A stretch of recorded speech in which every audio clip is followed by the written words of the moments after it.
2020 is a year when we shouldn't be lazy. Lots of vlogging, lots of new material. Sarah's doing all this solo stuff on makeup and beauty. So here I am, camera talk. About 3 or 4 vlogs back, someone asked me if the Action or the Pocket is worth buying. And the answer quite simply is yes. Each of these guys cost about $3,000. Obviously one is more expensive than the other. I can't remember which one. But for that money, you get a camera with a great stabilizer. This guy, you can take underwater. It's shockproof, waterproof, dustproof, just about anything proof. Invincible.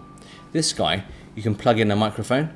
So even when it's dark and dingy, the picture quality is a bit naff, at least you have great sound. $3,000. Take your pick.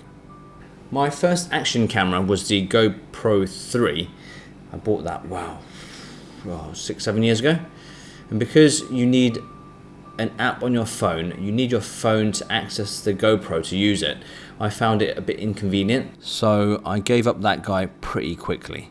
This guy, the Ricoh whatever, I don't remember the model, I got about 3 years ago. It has a screen on the top, so when you're filming, you can see what's going on without your phone. But the lens is a bit too wide, and the sound quality I remember not being particularly good. This guy, the Sony RX0 Mark II, I loved. It was a very short love because it broke after 2 months. I'm still trying to figure out how water got into the camera. My guess that on the pool side, when it was really hot, the rubber ceiling expanded, and then once in the water, the reverse. So yeah, but basically everyday vlogging, taking pictures, picture, sound, it's all perfect, just not waterproof. Starting off to let you guys see what the A7R III looks like, together with a plugged in microphone. So the picture and the sound should be pretty okay, I'm guessing.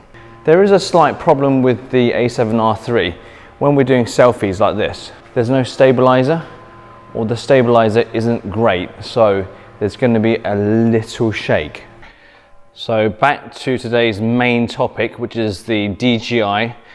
I don't know if it's going to be on the right or the left, but we have the Pocket here, I'm staring into right now, and also the Action. The main difference between these two guys is the Action is waterproof, dustproof, shockproof, just about anything proof. So it's the direct competitor with the GoPro, and personally I think it's a little bit better because it's got a monitor on the front too. So on the front screen I can look at this guy here and know exactly what's going on. And with the Pocket, the stabilizer is terrific. It also has a plug-in microphone, so when the picture quality is a bit naff, at least you have good sound. Let me show you what I mean. Let me find a really dark place where the lighting is horrible, but would still have good sound. As you can see, we're in a car park. The lighting's pretty good, so there should be no complaints about the picture quality.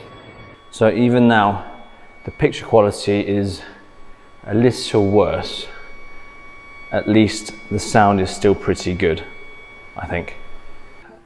As you can see, with these little guys, besides having a very good stabilizer, you can also use a microphone with the Pocket, which makes the Pocket a perfect companion for vlogging. But these guys are also very lightweight, so I've been filming for about 10 minutes. I'm getting a bit tired. But can you imagine if you were to walk around with a full frame A7R III or an even chunkier A9? That would be pretty tiring. And you've got to remember, I'm actually holding 2 cameras right now. So in my right hand, I've got the Pocket. In my left hand, I've got the Action. If these two guys were proper cameras, oh, my arms would be knackered by now. So just looking at the screen whilst we're filming, I think the action in low light is a bit better, but to make up for that deficit in quality in picture, you can use a microphone with the pocket, so the sound quality should be clearer and better. So having seen all that footage in the car park, the only question that remains is action or pocket? And that depends on what kind of stuff you want to film. This guy is great for what? Water sports, outdoor activities. This guy is a proper action camera. This guy, you can plug in a microphone. So for me, if I had to choose only one camera, I would forfeit the water sports and take this guy. But that's me. This guy I like so much, and we film cars, we film sports, we film all sorts, and this guy is properly robust. I bought another one. But I might get one more of these too. Don't tell Sarah. Some of you also have noticed that we're using a really fancy lens for our vlogging. I'm using the 24mm 1.4, so there's sometimes very lovely bokeh in the background, everything's blurred. And this I can save for next time. See ya.